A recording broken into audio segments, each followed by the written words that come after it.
मित्रांनो, पुन्हा एकदा तुमचं स्वागत आहे अथांग अशा समुद्राजवळ. हे आहे कणकवली तालुका, जिल्हा सिंधुदुर्ग आणि जवळच असलेल्या कुडाळपासून मला वाटतं जवळपास 5 ते 6 किलोमीटरचं अंतर असेल. आणि अशा सुंदर अशा बीचवर तुमचं पुन्हा एकदा स्वागत आहे. निर्मनुष्य असा सुंदरचा बीच, ज्याची प्रत्येकाला आतुरतेने वाट पाहावी वाटते, यावं वाटतं असा तो बीच. सुंदर, अप्रतिम, खूप सुंदर अशी माती वाळूच्या पद्धतीने आहे. कोणते मला असं वाटतच नाही की कोणत्याही मनुष्य त्याचा हात लागला असेल. आणि हा समुद्र तुमची वाट पाहत आहे. नक्की या. आम्ही आलो 2 दिवसाकरिता आणि या आम्ही जिथे ज्या रिसॉर्टला थांबलेलो आहे त्याचं नाव नित्यानंद असं आहे. आनंद नावाच्या बसमधून आलेलो आहे. आणि माझ्या मित्रांची जय्यत तयारी आहे, कारण त्यांनी बरमुडा सुद्धा विकत घेतलेला आहे. आपल्याला सुद्धा इथे येण्यासाठी बरमुडा विकत घ्यावी अशी कंडिशन आहे बरं का.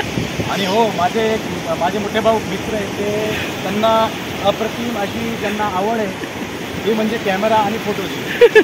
दुसरा कॅमेरा जिथे त्यांना असे चित्र असा फोटो दिसला ते लगेच तयार होतात. हा शैली त्यांच्या. आपण त्यांनीच विचारूया, कसं वाटतं तुम्हाला इथे? मला सर्वात आधी तुमच्या यूट्यूब चॅनलला धन्यवाद द्यायचं आहे की त्यांनी माझी मुलाखत घेतली. श्री अमृत काकडे सर, या सुंदर वातावरणात अगदी निर्मनुष्य बीचवर मी पहिल्यांदाच आलो आणि माझ्या आयुष्यातला हा अविस्मरणीय क्षण आहे. अशा आयुष्यात जगताना ही आनंदाची क्षणोक्षणी आपण वेचून घ्यावा अशी भावना मनात येते. आणि हा पुन्हा निसर्ग कधी आपण सोडून जाऊ नये असं वाटतं, कायमस्वरूपी इथं राहावं असं वाटतं. आणि म्हणून कधी तुम्ही जर आला तर नक्की या जागेला अवश्य भेट द्या. आपल्यामुळेच ह्या गोरगरिबांचं भलं होईल, 4 पैसे त्यांना मिळतील, व्यवसाय वाढेल. कारण इतके लोक फक्त शेतीवर जगू शकत नाही, त्यामध्ये तेवढं उत्पन्न होत नाही. पण आपल्यासारख्यांनी मदत केली, इथे येऊन आपण व्हिजिट दिली, 4 लोकांना रोजगार मिळेल अशी मी सजीवता व्यक्त करतो आणि माझे 2 शब्द संपवतो. धन्यवाद. माझे आणखी एक मित्र आहे देवराव शिंदे, ते तुम्हाला एक बाईट देतील आणि ते नक्कीच तुम्हाला एक सुंदर असा अनुभव सांगतील. त्यांना समुद्राकडे या हिरण ट्रॅव्हल्सद्वारे आम्ही आलेलो आहोत. बघा, तुम्ही बघू शकता हिरण ट्रॅव्हल्स यांनी छान असं आयोजित केलेलं आहे. सांगा शिंदेकर, तुम्हाला काय वाटतं?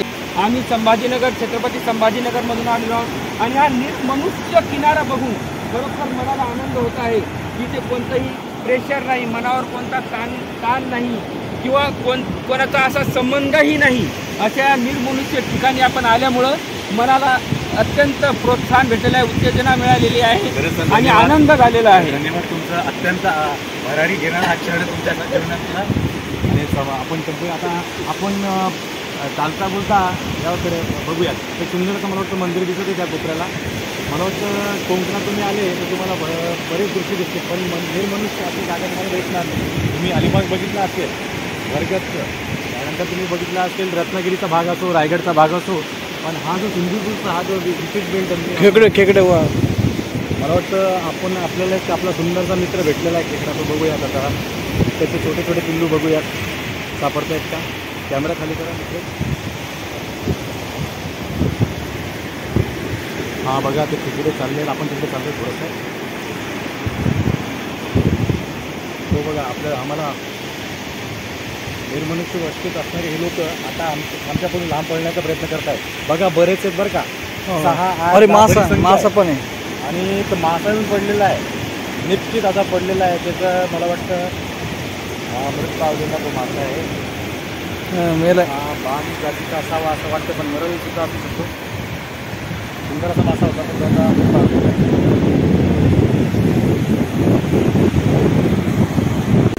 सुंदर असा मासा आमच्या हाती लागलेला आहे. मला वाटतं मरल असावा जातीनं, पण काही असो आणि आम्हा दोघांना मला वाटतं सफिशियंट आहे असावं. खूपच सफिशियंट. माझे अन्य मित्र सुद्धा खातील. इथं पाठीमागे एक हॉटेल आहे, त्या हॉटेलवाल्याला आम्ही देणार आहोत आणि ते नित्य आनंद आहे म्हणून आपण त्याचा आनंद घेऊया, आस्वाद घेऊया. थँक्यू. आमच्या नशिबाने आम्हाला खूप चांगला मोठा मासा मिळालेला आहे. आमचा भाग्य दुर्भाग्य आहे. चांगला मोठा मासा मिळालेला आहे आणि खरंच छान वाटलं. अशा रीतीने आता हा मासा घेऊन जाऊया.